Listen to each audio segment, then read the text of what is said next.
नमस्कार साथियों, मैं doctor Manoj Ahuja news channel में आपका हार्दिक अभिनंदन करता हूं। आज हम आपके लिए लेकर के आए हैं अजमेर ब्यावर केकड़ी से संबंधित महत्वपूर्ण खबरें तथा कानून की विशेष जानकारियां, जो कि आहूजा न्यूज़ बुलेटिन का मुख्य उद्देश्य है। आपको बता दें, आहूजा न्यूज़ चैनल का मुख्य उद्देश्य आपको कानून की विशेष जानकारियाँ देना है, क्षेत्र की समस्याओं की आपको जानकारी देना है, साथ ही आपके साथ कोई समस्या है तो उसको उचित मंच तक पहुंचाना हमारा मुख्य उद्देश्य है। इन्हीं उद्देश्यों के साथ आहूजा न्यूज़ चैनल लगातार प्रगति और आगे बढ़ रहा है। आपने यदि हमारा न्यूज़ चैनल सब्सक्राइब नहीं किया है तो कृपया आप भी हमारा न्यूज़ चैनल सब्सक्राइब करके हमारे आहूजा परिवार के सदस्य बने। तो आइए देखते हैं आज की विशेष खबरें आहूजा न्यूज़ बुलेटिन के। सुप्रीम कोर्ट ने ऑल इंडिया जजेस एसोसिएशन मामले में पारित फैसले में ये टिप्पणी की, जिसमें राज्यों को न्यायिक अधिकारियों के वेतन और भत्ते के संबंध में दूसरे राष्ट्रीय न्यायिक वेतन आयोग की सिफारिशों को लागू करने का निर्देश दिया गया था। भारत के मुख्य न्यायाधीश डीवाई चंद्रचूड़, न्यायमूर्ति जेबी पारदीवाला और न्यायमूर्ति मनोज मिश्रा की पीठ द्वारा दिए गए फैसले में कहा गया, न्यायाधीशों की तुलना प्रशासनिक कार्यपालिका से नहीं की जा सकती। वे संप्रभु राज्य कार्यों का निर्वहन करते हैं और बिल्कुल मंत्रिपरिषद या राजनीतिक कार्यपालिका की तरह, और उनकी सेवा सचिवीय कर्मचारियों या प्रशासनिक कार्यपालिका से भिन्न होती है, जो राजनीतिक कार्यपालिका न्यायाधीशों के निर्णयों को कार्यान्वित करती है, न्यायिक कर्मचारियों से भिन्न है और इस प्रकार राजनीतिक कार्यपालिका और विधायिका के साथ तुलनीय है।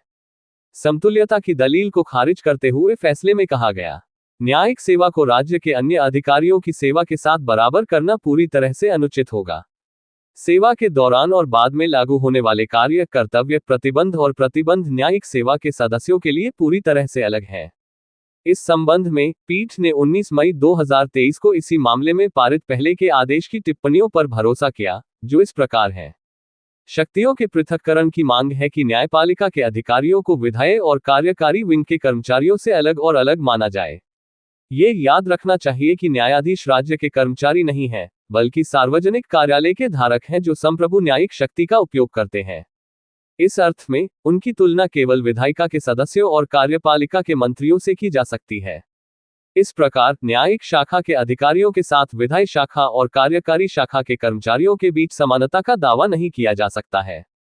अखिल भारतीय न्यायाधीश संघ में यह न्यायालय 2 बनाम भारत संघ ने अंतर को स्पष्ट किया और माना कि जो लोग राज्य की शक्ति का प्रयोग करते हैं वे मंत्री, विधायक और न्यायाधीश हैं, न कि उनके कर्मचारियों के सदस्य जो उनके निर्णयों को लागू करते हैं या लागू करने में सहायता करते हैं। इस प्रकार इसमें कोई आपत्ति नहीं हो सकती कि न्यायिक अधिकारियों को कार्यकारी कर्मचारियों के बराबर वेतन नहीं मिलता है। न्यायाधीशों की सेवा शर्तें पूरे न्यायालय में एक समान होनी चाहिए। कोर्ट ने राज्यों के इस तर्क को भी खारिज कर दिया कि सेवा शर्तें राज्य विशेष के नियमों पर आधारित होनी चाहिए। फैसले में कहा गया, इस न्यायालय ने स्पष्ट रूप से माना है कि देश भर में न्यायिक अधिकारियों की सेवा शर्तों में एकरूपता बनाए रखने की आवश्यकता है। इस प्रकार ये दलील कि प्रत्येक राज्य के नियमों को वेतन और भत्तों को नियंत्रित करना चाहिए में दम नहीं है। इस संबंध में मई 2023 के आदेश से उद्धृत निर्णय इस प्रकार है, भारत में संविधान की योजना के तहत एक एकीकृत न्यायपालिका है। एक एकीकृत न्यायपालिका में अनिवार्य रूप से यह शामिल है कि एक राज्य के न्यायाधीशों की सेवा शर्तें अन्य राज्यों के न्यायाधीशों के समान पदों के बराबर है। इस संवैधानिक योजना का उद्देश्य ये सुनिश्चित करना है कि न्यायिक प्रणाली अपने कामकाज में एक समान, प्रभावी और कुशल है। कुशल कामकाज के लिए जरूरी है कि न्यायपालिका के कामकाज के उच्च स्तर को बनाए रखने के लिए योग्य और क्षमतावान न्यायाधीशों को सही प्रोत्साहन और पदोन्नति के अवसर प्रदान किए जाएं। फैसले में राज्यों के लिए एसएनजेपीसी की सिफारिशों के अनुसार न्यायिक अधिकारियों को बकाया भुगतान करने के लिए 29 फरवरी 2024 की समय सीमा तय की गई। न्यायालय ने उच्च न्यायालयों को कार्यान्वयन की निगरानी के लिए जिला न्यायपालिका की सेवा शर्तों के लिए समिति नामक एक समिति गठित करने का भी निर्देश दिया। समिति की संरचना इस प्रकार होगी। पॉइंट नंबर 1, उच्च न्यायालय के 2 न्यायाधीशों को मुख्य न्यायाधीश द्वारा नामित किया जाना चाहिए, जिनमें से एक ऐसा न्यायाधीश होना चाहिए जो पहले जिला न्यायपालिका के सदस्य के रूप में कार्य कर चुका हो। पॉइंट नंबर 2, विधि सचिव, कानूनी स्मरणकर्ता। पॉइंट नंबर 3, उच्च न्यायालय के रजिस्ट्रार जनरल जो समिति के पदेन सचिव के रूप में कार्य करेंगे। और पॉइंट नंबर 4, जिला न्यायाधीश के कैडर में एक सेवानिवृत्त न्यायिक अधिकारी को मुख्य न्यायाधीश द्वारा नामित किया जाएगा, जो शिकायतों के दिन प्रतिदिन के निवारण के लिए एक नोडल अधिकारी के रूप में कार्य करेगा। फैसले के बारे में अन्य रिपोर्टें यहां पढ़ी जा सकती हैं। केस का शीर्षक, ऑल इंडिया जजेस एसोसिएशन बनाम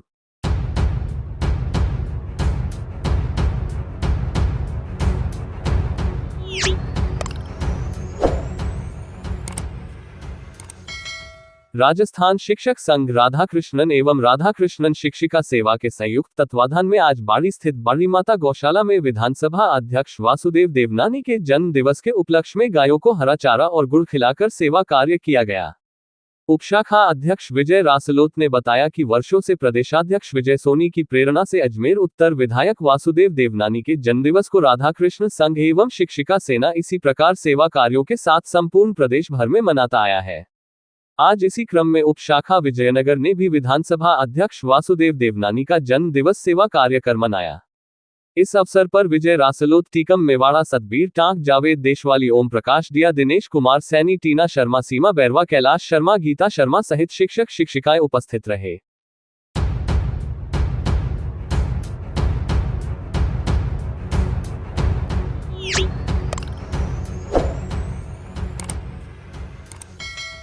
भारत विकास परिषद एवं लघु उद्योग भारती व इंडस्ट्रियल एसोसिएशन के तत्वाधान में भगवान महावीर विकलांग सहायता समिति जयपुर द्वारा केकड़ी के जयपुर अजमेर बाईपास रोड पर स्थित प्रेम मैरिज गार्डन में 3 दिवसीय विकलांग अंग उपकरण वितरण शिविर का शुभारंभ कार्यक्रम आज गुरुवार को भारत विकास परिषद के प्रांतीय अध्यक्ष गोविंद प्रसाद सोहानी व लघु उद्योग भारती के अंकित कुमार जैन के मुख्यातिथ्य में प्रारंभ हुआ।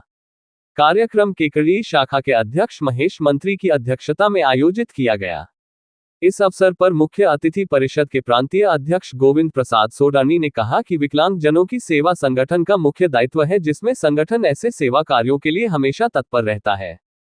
भगवान महावीर विकलांग सहायता समिति के प्रदेश प्रभारी कृष्ण सहाय पारीक ने कहा कि दिव्यांग जन की सेवा नारायण सेवा के समान है, जिसे हर सक्षम व्यक्ति को आगे आकर इस तरह के पुनीत कार्य में भाग लेना चाहिए और बताया कि इस विकलांग सहायता शिविर के लिए 50 लाख रुपए का बजट रखा गया है।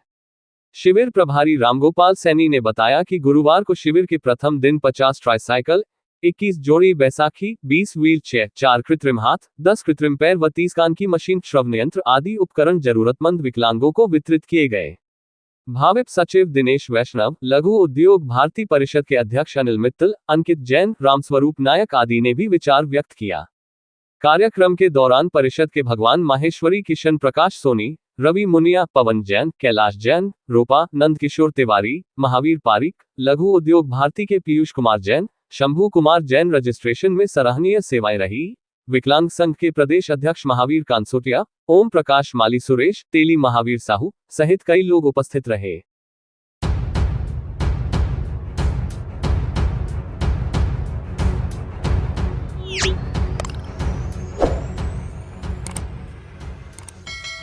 दयानंद महाविद्यालय में शुक्रवार को युवा दिवस पर सक्षम युवा समर्थ युवा के साथ स्वावलंबी भारत अभियान के तहत कार्यक्रम का आयोजन किया जाएगा। महाविद्यालय प्राचार्य डॉक्टर लक्ष्मीकांत शर्मा ने बताया कि शुक्रवार को विवेकानंद जयंती के उपलक्ष्य में सक्षम युवा समर्थ युवा व स्वावलंबी भारत अभियान के तहत युवाओं को जॉब सीकर न बनाकर जॉब प्रोवाइडर बनने की सीख प्रदान करने हेतु संगोष्ठी व कार्यशाला का आयोजन किया जाएगा। कार्यक्रम के मुख्य अतिथि सांसद भागीरथ चौधरी, डॉक्टर अनुराग गोद, क्षेत्रीय निदेशक वर्धमान महावीर खुला विश्वविद्यालय कोटा जयेश मीणा, जिला युवा अधिकारी नेहरू युवा केंद्र अजमेर, मोटिवेशनल स्पीकर एवं प्रसिद्ध उद्योगपति राधेश्याम चोयल, युवा उद्यमी सुश्री विभूति चोयल, कुणाल जैन, राजेश बंसल, अशोक शर्मा, प्रवीण गुप्ता, डॉक्टर मृत्युंजय कुमार सिंह उपाचार्य होंगे। इस अवसर पर प्रधानमंत्री नरेंद्र मोदी के उद्बोधन का सीधा प्रसारण विद्यार्थियों को प्रेरित करने हेतु दिखाया जाएगा। कार्यक्रम में स्वावलंबी भारत अभियान व माय भारत पोर्टल से युवाओं को पंजीकृत कर आत्मनिर्भर बनाने हेतु जानकारी प्रदान की जाएगी। इस अवसर पर जिला स्तरीय भाषण प्रतियोगिता में विजेता युवाओं को भी सम्मानित किया जाएगा। कार्यक्रम से 200 युवाओं को जोड़ने का लक्ष्य है। स्वदेशी जागरण मंच के विभाग संयोजक कुलदीप सिंह शेखावत, सह संयोजक राहुल शर्मा, भारत भूषण शर्मा, प्रभारी युवा विकास केंद्र दयानंद महाविद्यालय 2 रफीक खान, प्रभारी राष्ट्रीय सेवा योजना द्वारा कार्यक्रम की सभी तैयारियां को अंतिम रूप दिया जा चुका है।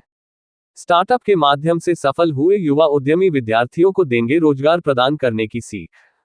महाविद्यालय प्राचार्य डॉक्टर लक्ष्मीकांत ने बताया कि कार्यक्रम का मुख्य उद्देश्य युवाओं को आत्मनिर्भर बनाना है। अजमेर क्षेत्र के सफल युवा उद्यमियों को कार्यक्रम के लिए आमंत्रित किया गया है। युवा उद्यमी विद्यार्थियों को उद्योग लगाने की प्रेरणा देने के साथ ही युवाओं को रोजगार उपलब्ध कराने की सीख भी देंगे, जिससे युवा जॉब सीकर न बनकर जॉब प्रोवाइडर बने और देश को आत्मनिर्भर बनाने में अपनी महत्वपूर्ण भूमिका निभाए। स्वदेशी जागरण मंच, देश भर में चल रहा है आत्मनिर्भर भारत अभियान। स्वदेशी जागरण मंच के महानगर संयोजक कुलदीप सिंह शेखावत ने बताया कि स्वदेशी जागरण मंच देश भर में स्वावलंबी भारत अभियान चल रहा है, जिसमें माई SBI मोबाइल ऐप के माध्यम से युवाओं को जोड़कर उन्हें उद्यमिता के साथ आत्मनिर्भर बनने की प्रेरणा प्रदान की जा रही है। देश भर से हजारों विद्यार्थी इस मोबाइल एप्लीकेशन से जुड़कर आत्मनिर्भरता की ओर बढ़ रहे हैं।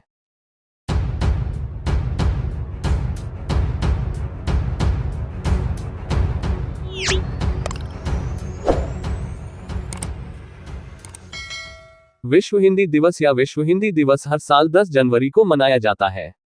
ये दिन हिंदी भाषियों के योगदान का सम्मान करने, भाषा के महत्व को समझने और लोगों को इसके महत्व के बारे में बताने के लिए मनाया जाता है। ऐसे में हम सभी को मिलकर निर्धारित तिथि पर विश्व हिंदी दिवस मनाना चाहिए ताकि युवा पीढ़ी को इसके बारे में पता चले। हिंदी उन भाषाओं में से एक है जो भारत के उत्तरी भाग और दुनिया भर में व्यापक रूप से बोली जाती है। मंदारिन और अंग्रेजी के बाद देखा जाए तो हिंदी दुनिया में तीसरी सबसे ज्यादा बोली जाने वाली भाषा है। भारतीय साहित्य में हिंदी का योगदान उल्लेखनीय है। ऐसे में आइए जानते हैं कि विश्व हिंदी दिवस या विश्व हिंदी दिवस 10 जनवरी को मनाया जाता है। 1949 में संयुक्त राष्ट्र महासभा में पहली बार हिंदी बोली गई थी।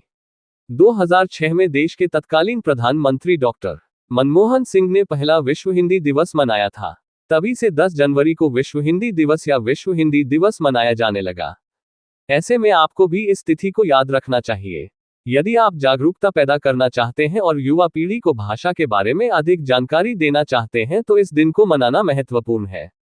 विश्व हिंदी दिवस के महत्व को राजस्थान उच्च न्यायालय की अधिवक्ता डॉक्टर किरण गुर्जर एडवोकेट ने भी बहुत अच्छे से समझाया है। आइए हम सुनते हैं एडवोकेट किरण जी गुर्जर को। किसी भी विकासशील देश के लिए वहाँ की भाषा का जितना योगदान होता है उससे ज़्यादा शायद ही किसी और का महत्व हो, क्योंकि हमारे देश में भी जितना हमारी जो राजभाषा है, जी हाँ मैं हिंदी की बात कर रही हूँ, तो 1949 में हमारी हिंदी भाषा को राजभाषा के रूप में घोषित किया गया है और हमारे कॉन्स्टिट्यूशन में 8वीं अनुसूची में शामिल किया गया है।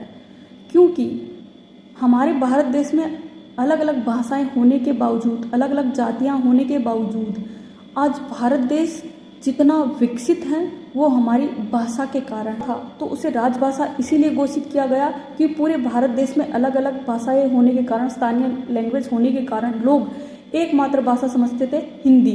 तो मैं हिंदी की बात इसलिए कर रही हूँ क्योंकि आज विश्व हिंदी दिवस है और विश्व हिंदी दिवस इसलिए भी आज मनाया जाता है क्योंकि 10 जनवरी को 2006 में पूर्व प्रधानमंत्री डॉक्टर मनमोहन सिंह जी ने इसको विश्व हिंदी दिवस के रूप में घोषित किया है और उनका एक ही मकसद था कि हिंदी भाषा को इतना प्रचारित और प्रसारित करो कि दुनिया में सबसे ज़्यादा बोलने वाली आज 5वीं भाषा मानी जाती है। और इसमें दुनिया भर में हिंदी का विकास करने के लिए आज राष्ट्रीय और अंतर्राष्ट्रीय भाषा के तौर पर इसको प्रचारित और प्रसारित किया जाता है। और इसके करने का एक मकसद ये है कि विश्व हिंदी दिवस के जो सम्मेलन हैं उनकी शुरुआत की गई और इसे अलग अलग जगह जहाँ पर भी हैं मनाया जाता है और हर साल 10 जनवरी को हिंदी दिवस, विश्व हिंदी दिवस मनाया जाता है और इसे अब 150 देशों में बोला भी जाता है। इसीलिए हमारी हिंदी भाषा को कहा जाता है कि ये अभिव्यक्ति की खान है, भारत का अभिमान है और हिंदी दिवस हिंदी भाषा के लिए आज से एक अभियान है। तो हिंदी भाषा को इतना मजबूत और अपने शब्दों के माध्यम से इतना अच्छा प्रचारित करो कि हमारी जो राष्ट्रभाषा है वो सभी जगह समान रूप से बोलें। Thank you. वीडियो को लाइक, सब्सक्राइब करें।